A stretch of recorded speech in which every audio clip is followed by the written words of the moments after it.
Olá, meus fofinhos do segundo e terceiro ano. Tudo bom? Como é que vocês estão? Tô com saudade, viu? Mesmo vocês perturbando muito, porque perturba a gente, mas ó, bate aquela saudadezinha de vez em quando. Lembro todo momento de vocês, assistindo a televisão, vendo uma comidinha que lembram de vocês, tudo lembra vocês, certo? Então, para que a gente não perca o pique, que eu estou sentindo que vocês estão muito devagar, certo? Alguns não estão respondendo a atividade, estão entregando no último momento, quando já está acabando. Então, eu preciso que vocês tenham uma responsabilidade maior, respondam lá no portal as atividades. Outra coisa, para a gente não perder o pique, porque quando voltar a gente vai massacrar mesmo, vou cobrar de vocês a saudade que a gente está sentindo, certo? Para poder a gente matar a saudade. Aí eu peço que vocês mantenham esse costume de estudar um pouquinho. O Enem está aí mantido até agora, então vamos estudar todo dia para que isso não interfira quando vocês não voltarem preguiçosinhos, certo? Vamos começar a segunda unidade, e na segunda unidade nós vamos falar aqui, tanto para o primeiro ano como no terceiro ano, que é o livro, acho que é Bio 3, nós vamos falar um pouquinho sobre anatomia vegetal. O que é anatomia vegetal? As partes que compõem o vegetal. É claro que nem todo vegetal é completo, mas nós temos vegetais que apresentam da raiz ao fruto e passando aí pela flor, semente, tudo isso, folha, caule. Existem vegetais que eles não apresentam nem flor nem fruto, mas nós vamos começar a estudá-los a partir daquelas partes que todos os vegetais apresentam, né? Que é a raiz e o caule, certo? Então vamos lá iniciar nossa segunda unidade com a anatomia vegetal, ou seja, quais são os órgãos que um vegetal completo apresenta. Nós temos aqui um mosaico que apresenta uma mini árvorezinha que possivelmente seja, que ela apresenta todos os órgãos que o vegetal vem a ter. Os órgãos vegetais, os vegetais que são obrigatoriamente pluricelular, nós não temos vegetais unicelulares, todos os vegetais são pluricelulares, os tecidos formam órgãos especializados. E esses órgãos, eles têm muito em comum com nossos órgãos também. A raiz é responsável pela alimentação da planta, nós temos também o sistema digestório, que é responsável pela absorção de nutrientes. A planta vai apresentar também aqueles órgãos responsáveis pela circulação de seiva bruta, seiva elaborada, que eu sempre comparo o xilema e floema com o nosso sistema vascular. Nós vamos ter artérias e veias que transportam nutrientes, que retiram excretas. A mesma coisa nós vamos ter com os vasos condutores, né? Que também transportam substâncias pelo interior do corpo do vegetal. Então vamos começar a estudar os órgãos vegetais, embora no segundo ano ele já comece agora na segunda unidade com caules, eu vou dar uma relembrada em raiz também, para a gente comparar raiz com caule. Qual a diferença de uma raiz para um caule? Como é que eu identifico se aquilo ali, eu vejo uma cenoura, como é que eu vou identificar se a cenoura é uma raiz ou a cenoura é um caule? Então eu vou começar por raiz, certo?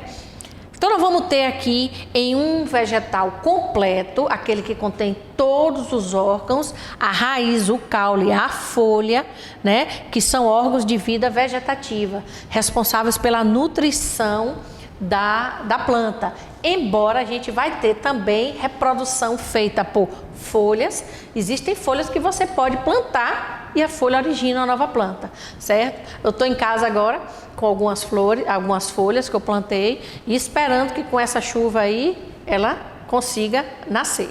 Então já coloquei as florzinhas lá enterradas, certo? Que quando a gente voltar, se Deus quiser, ela já pegou, já vai dar, e eu trago para vocês aqui as fotos, como eu sempre mostrei a vocês aqui as fotos de minhas plantinhas, né? Nós vamos ter também a flor, o fruto e a semente, que são órgãos reprodutores responsáveis pela propagação da planta, certo? Embora esses aqui possa ter, como eu acabei de falar, a propagação chamada de vegetativa, não utilizando nem fruto, nem as sementes, não utilizando as sementes. Começando então pela raiz. Antes de eu falar sobre as funções de uma raiz, vamos ver quais são as partes de uma raiz. A raiz ela é composta pelo colo, também chamado de coleto, que é o ponto onde termina a raiz e vai começar o caule. Depois nós vamos ter a região suberosa ou de ramificação. Por que suberosa? Porque nós vamos ter o suber, que é um composto que dá uma firmeza, uma ela recobre essa parte da raiz, porque é a região onde a planta recebe maior quantidade de água, ou água da chuva, ou água porque a gente vai molhar a planta. Então ela precisa ter uma proteção equivalente a um tecido epitelial da planta. E aí nós vamos ter essa região suberosa. Logo depois nós vamos ter a região chamada de pilífera, né? Essa região pilífera. Por que pilífera? Vem de pelos absorventes. Ela tem bastante pelos absorventes, porque essa região de pelos absorventes é que é responsável pela absorção de nutrientes e de água para a planta. E finalmente nós vamos ter a região lisa ou de crescimento, também chamada de meristemática, que é onde vão acontecer as divisões celulares, as mitoses, para que a raiz comece a crescer, certo? E finalmente nós vamos ter coifa. O que é coifa? Coifa é esse capuz na região terminal da raiz que protege a raiz, porque às vezes a raiz vai crescendo e ela encontra uma rocha. Então, atritando com a rocha, isso aqui, a rocha serviria como se fosse um ralo, e aí ia danificar a raiz, impedindo que podendo atingir até a região meristemática, e a raiz não cresceria mais. Então ela tem a coifa que protege a região mais fina, terminal da raiz, evitando ataque de insetos que estejam ali no solo, ou então de fungos, ou então que a própria raiz ela se desgaste com atrito, com qualquer rocha, qualquer coisa que se encontre no solo. Nós vamos ter a coifa em plantas aquáticas, a coifa é dupla, para proteger contra o apodrecimento também. Quais são as funções da raiz? A primeira função é a fixação da planta ao substrato onde ela se encontra, seja ela em cima de uma árvore, seja ela no solo mesmo. Então ela precisa da raiz para dar essa sustentação. É também a absorção de água e sais minerais, ela retira a seiva bruta que se encontra ali naquela região. Ela também conduz esse material, né, para o caule, para que o caule transporte até a parte superior da planta. E também nós vamos ter as raízes chamadas de raízes tuberosas ou tubérculos, que ela acumula substâncias, principalmente amido, e que serve de alimentação para a gente. E muito importante na alimentação humana, né, esse tipo de raiz. Quais são as raízes principais? Primeiro a gente tem que identificar o que é uma raiz axial ou pivotante e o que é uma raiz chamada de fasciculada ou cabeleira. A raiz axial ou pivotante é aquela raiz onde vai existir uma única raiz grandona, bem mais grossa, e várias raízes secundárias. A raiz chamada de fasciculada ou cabeleira, não existe uma raiz principal. Todas as raízes são do mesmo tamanho. E outra coisa, como elas não têm a raiz pivotante, que dá uma sustentação maior, a tendência é que os vegetais que apresentam a raiz do tipo fasciculada ou pivotante, elas tombem com o passar do tempo. Então, lembre-se aí que nós já estudamos dos 4 grupos de vegetal, briófitas, plantas que a gente chama de pteridófitas, né? E nós vamos ter as gimnospermas e angiospermas, e no grupo das angiospermas nós vamos ter as monocotiledôneas e as dicotiledôneas. E uma das diferenças entre mono e dicotiledônea é justamente esse tipo de raiz aqui. Toda monocotiledônea apresenta uma raiz chamada de fasciculada. A tendência é que as monocotiledôneas elas não sejam plantas duradouras. Já as plantas dicotiledôneas, elas apresentam raiz do tipo pivotante. Como dão sustentação maior, as árvores de grande porte todas são dicotiledôneas, certo? Angiospermas, dicotiledôneas. Então a gente observa se uma planta é di ou mono somente pelo tipo de raiz. Novamente falando, aqui nós temos as dicotiledôneas, que apresentam a raiz que dão sustentação maior, certo? Por isso elas têm a capacidade de sustentar, de crescer, de viver muito tempo. E as monocotiledôneas, que são mais simples, apresentam também uma raiz mais simples, fasciculada ou cabeleira, que pode levar ao tombamento. É o caso aqui do arroz, certo? Das gramíneas, do abacaxi, todas elas são raízes do tipo fasciculadas. Depois nós vamos ter raízes belíssimas, certo? Como a raiz suporte. A raiz chamada suporte, ela tem a raiz principal, mas ela sai do caule em direção ao solo, porque são plantas que são encontradas em lugar, um solo que não dá uma sustentação muito boa, geralmente solos pantanosos, molhados. Então a tendência é que a planta tombasse com o passar do tempo, já que o solo não dá aquela sustentação. Então ela começa a criar aquela raiz, certo? Chamada suporte, porque ela cresce em direção ao solo e fica como se fosse um tripé para que a planta não tombe. Muito importante essa raiz. A raiz tabular, lindas, elas formam verdadeiras, às vezes elas criam como se fossem umas mesas. E lá na frente, porque a gente tem o costume de achar que a raiz só cresce o tamanho da copa. Já cansei de ver isso. A copa vai até aqui, então a raiz só vai até aqui. Não. Lembre-se que o que impede o crescimento de uma raiz é ela encontrar algo por baixo do solo que faça com que ela não consiga atravessar. Mas se ela encontrar, ela vai crescer, certo? E lá na frente ela vai aparecer. As raízes tabulares, a tendência é isso, é que lá na frente elas subam e aí elas formam essas estruturas belíssimas em planta de grande porte. Então, muito bonitas as raízes tabulares, né? Chamadas assim porque elas formam tabuleiros como se fosse mesa, às vezes, né? Vamos ver outros tipos de raízes aqui. Nós vamos ter as raízes chamadas de sugadoras ou austórios, né? Raízes aéreas, porque elas crescem acima do solo, típica de planta parasita e hemiparasitas. São raízes que penetram no caule e que sugam a seiva do caule, às vezes ou impedindo que a planta se desenvolva ou até chegando a matar. No caso aqui, os cipós são assim. Alguns cipós, eles são muito bonitos quando eles ficam pendurados, mas eles impedem que a planta se desenvolva normalmente. É diferente de uma raiz típica de epífitas, que são as orquídeas. As orquídeas, elas não fazem isso. Elas simplesmente utilizam a planta como suporte, mas elas não sugam a seiva da planta sobre o qual ela está hospedada, certo? Então, as sugadoras, elas são plantas, são raízes parasitas, que podem até matar o vegetal. As raízes tuberosas, são aquelas raízes que a gente come, como a cenoura, como a beterraba, certo? E nós vamos ver, por que a raiz tuberosa, ela é raiz, ela não é caule? É porque a raiz, ela não reproduz uma outra planta. O caule não, ele pode originar uma outra planta. Mais adiante, quando a gente vai falando de caule, a gente vai ver essa diferença, o porquê do caule reproduzir. Se eu plantar um caule, ele reproduz. Se eu plantar uma raiz, ela não gera uma nova planta, certo? E nós vamos ver, por que a folha gera uma nova planta? Por que o caule gera uma nova planta? Por que a raiz não gera? Mas isso a gente vai ver na formação do caule aqui mais adiante.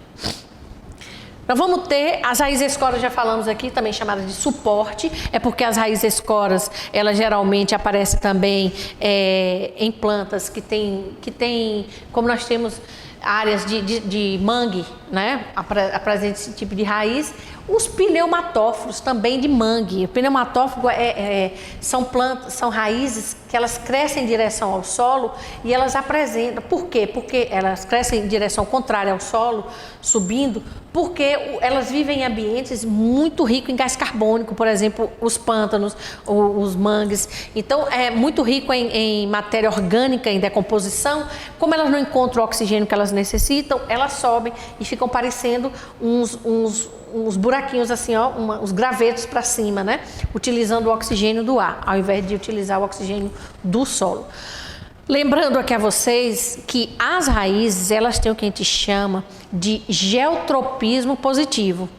Caule apresenta geotropismo negativo. O que é isso? Geotropismo positivo porque as raízes crescem em direção ao solo. E o caule, geotropismo negativo, porque cresce em direção contrária ao solo, certo? Já quando a gente for olhar fototropismo, tropismo é movimento, certo? Geo por causa da terra e fototropismo é o seguinte, é o contrário, enquanto que caule apresenta geotropismo positivo, ou negativo, ele vai apresentar fototropismo positivo. Por que isso? Vamos lá. Fototropismo, o sol está aqui, o caule vai crescer em direção ao sol, fototropismo positivo. A raiz, fototropismo negativo, a tendência é que ela cresça em direção ao solo, contrário do sol. Já no geotropismo, ou a raiz positiva, certo? Então, o fototropismo da raiz é negativo, mas o geotropismo é positivo. O fototropismo do caule é positivo, mas o geotropismo é negativo, certo? Então, a gente observa que a raiz sempre vai crescer, na maioria das vezes, em direção ao solo. E aqui nós vamos ter as raízes tuberosas, importantíssimas para a nossa alimentação. Nossa, que eu falo de animal de modo geral. Nós vamos ter aqui, ó, o nabo, nós vamos ter aqui a macaxeira, a empim, né, que a gente conhece aqui bastante. Nós vamos ter a batata, importante isso, viu? A batata doce. Por que não tem a batata inglesa aqui no meio? Porque a batata inglesa não vai ser raiz. Batata inglesa, que é aquela batata que a gente frita para fazer batatinha frita, ela é caule, porque se você plantar, ela nasce, certo? Aqui não nasce.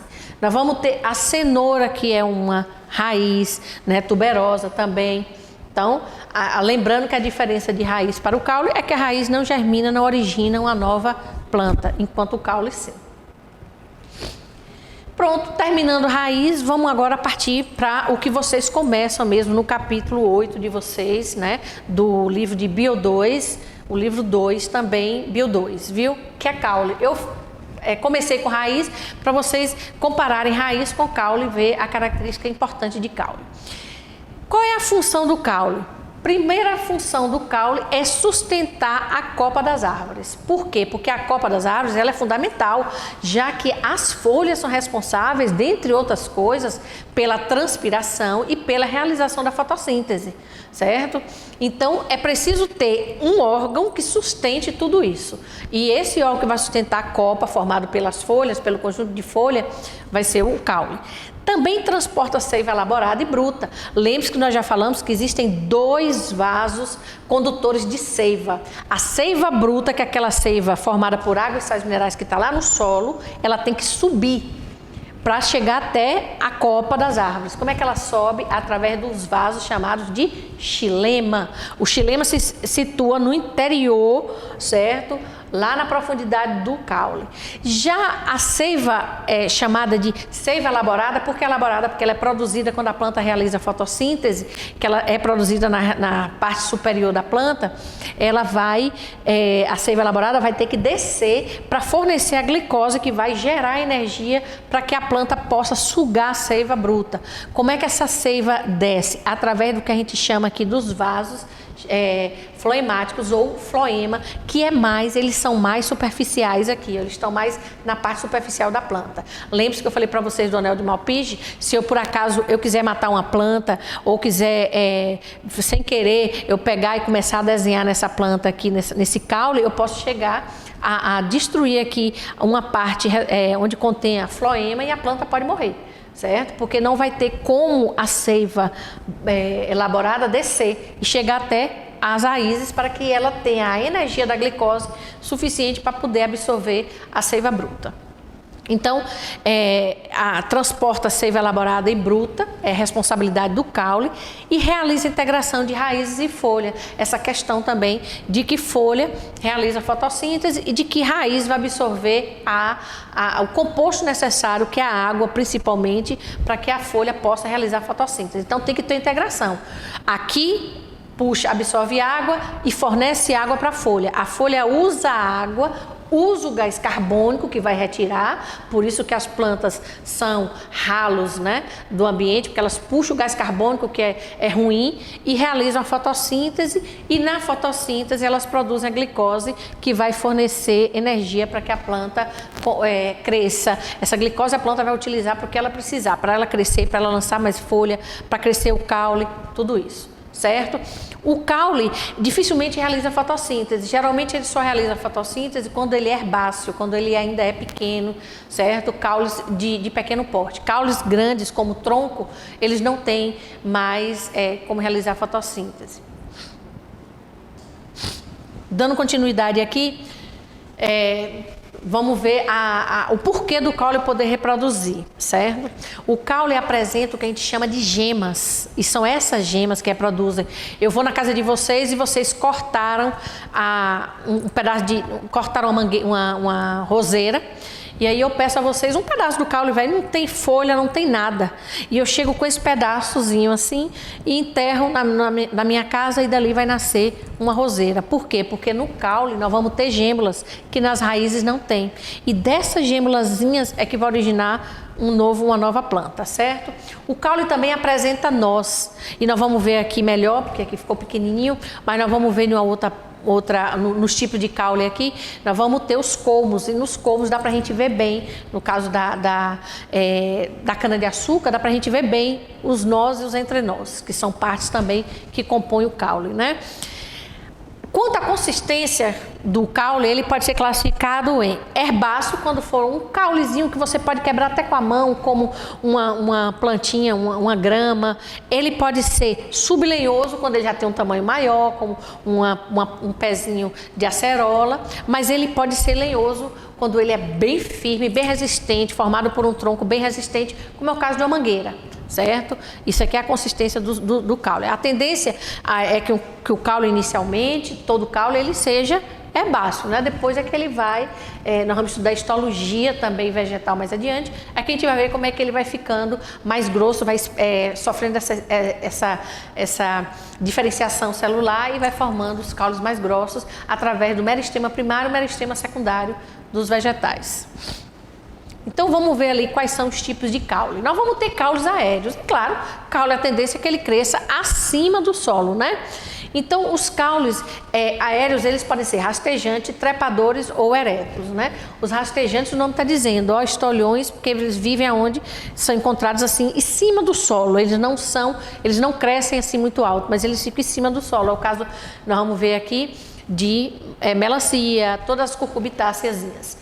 Então nós vamos ter primeiro o caule aqui, o tronco. O tronco é aquele caule bem grosso, bem resistente, que tem uma raiz bem, que sustenta bastante, uma raiz do tipo, nós vimos ali a raiz pivotante.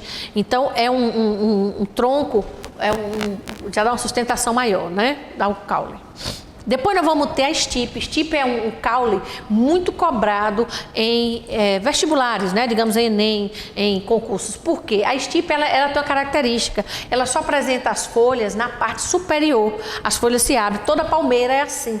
Então aqui dá pra gente ver bem os nós entre nós também, as regiões assim. Ele é todo cilíndrico, né? E todos divididos assim, rajadas. E as folhas se abrem apenas na região de cima. Então todo tipo de coqueiro, toda palmeira é uma estipe. Quando você ouvir falar, fulano estava em cima de um estipe, você já sabe que é o quê? Ou é uma palmeira ou é um coqueiro, certo? O colmo, foi o que eu acabei de falar para vocês. Aqui dá pra gente ver os nós entre nós. Nós vamos ter dois tipos de colmo, o colmo oco e o colmo cheio. O colmo oco é o bambu.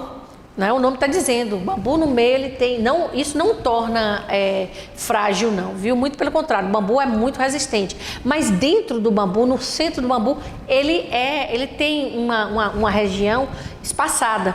Já a cana-de-açúcar é o que a gente chama de colmo cheio, porque ela é densa, certo? E aí quando você vai ver a cana, e o bambu, você vai ver uma parte lisa, que é o entrenó, e uma parte na cana, inclusive, que a gente descarta aquela parte, que a gente chama de nó.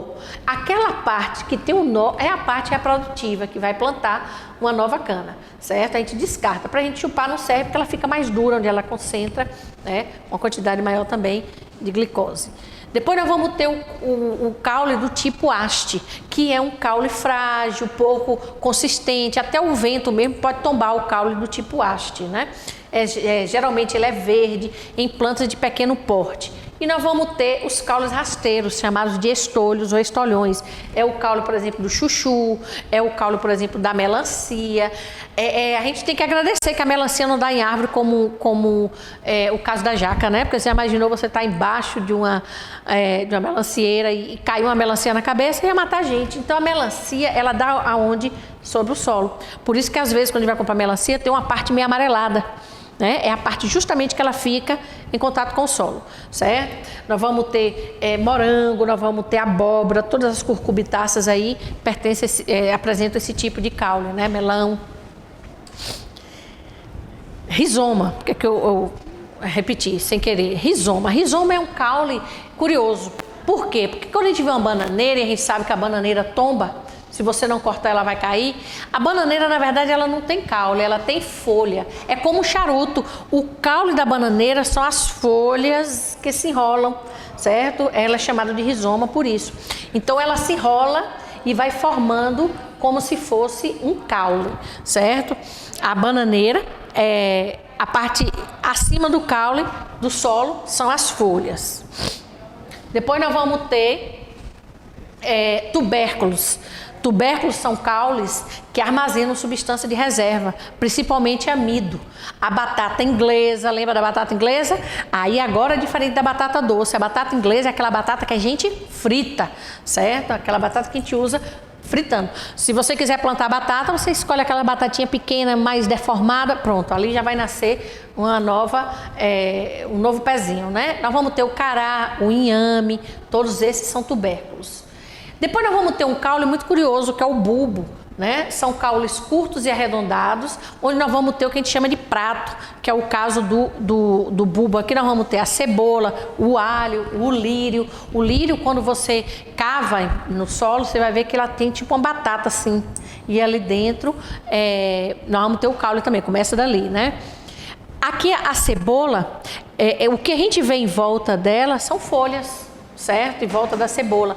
E do lado mais acima da cebola, nós vamos ter uma folha especial chamada de catáfilo. A função do catáfilo, que é essa folha que fica por lá de fora, que a gente vê no supermercado que eles tiram, porque com o tempo ela vai ressecar, a gente não deve tirar. Se você for comprar cebola e não for usar a cebola imediatamente, você comprou uma grande quantidade, né? Aí o que vai acontecer? Você deixa o catáfilo, mesmo que ele dê uma aparência feia na cebola, porque aquela função ali é a mesma função da pele na gente, é evitar que a cebola ela murche.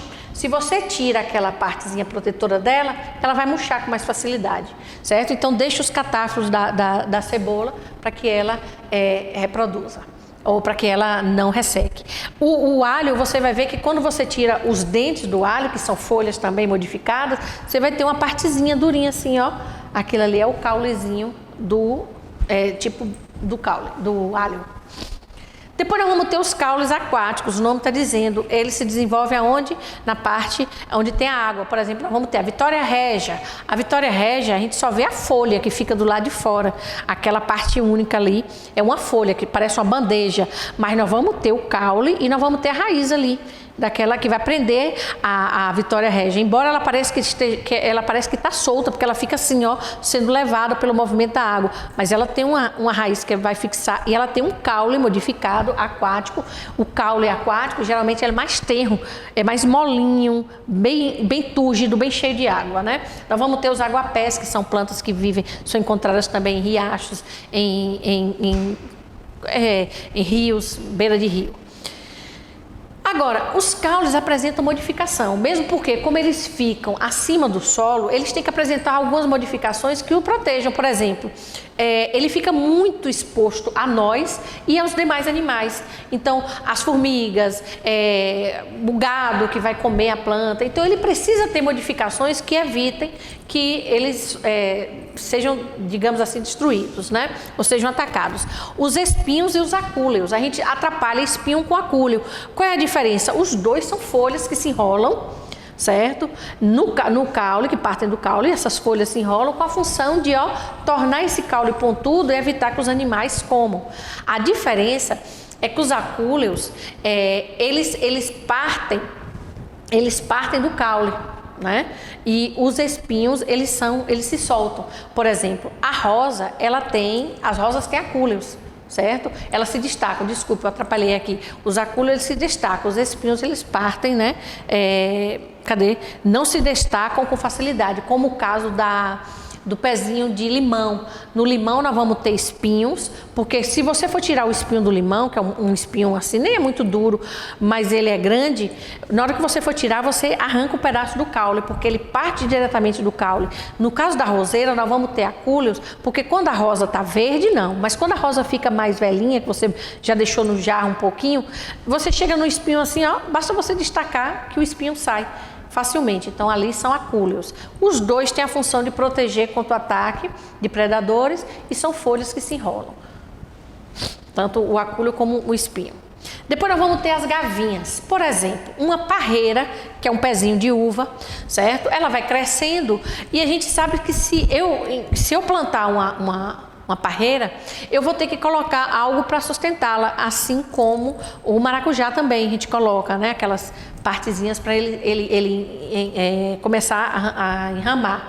mas eles apresentam algumas folhas enroladas de uma maneira diferente, é a espiral. Qual é a função dessa folha que toma esse formato espiral chamado de gavinhas? É justamente prender em um substrato, que pode ser uma cerca, pode ser uma rocha, pode ser uma outra árvore e pode ser simplesmente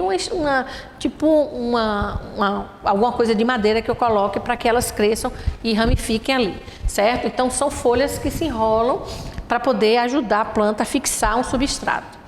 Os cladódios, né? Os cladódios estão presentes em caules suculentos, como no caso aí dos cactos, e tem a função de armazenar água, justamente porque eles vivem em ambientes, né, ambiente que tem uma pouca disponibilidade de água, já que não chove muito. Então eles têm que ser assim, como se eles fossem oquinho, suculenta, a gente vê muito isso. Ela parece que é oca, né? E que dentro ele armazena água. E ele armazena mesmo. O caule tem essa finalidade. Existe um caule de uma planta chamada barriguda, que chega a armazenar muita água, certo? A barriguda. E que você pode aproveitar dessa água, retirando as fibras e comprimindo essas fibras. No caso assim, de você estar viajando, ou de você se encontrar perdido no ambiente, encontra uma barriguda, você pode aproveitar da água que ela armazena no caule. Algumas raízes também armazenam, como o umbuzeiro. O umbuzeiro também armazena água nas raízes.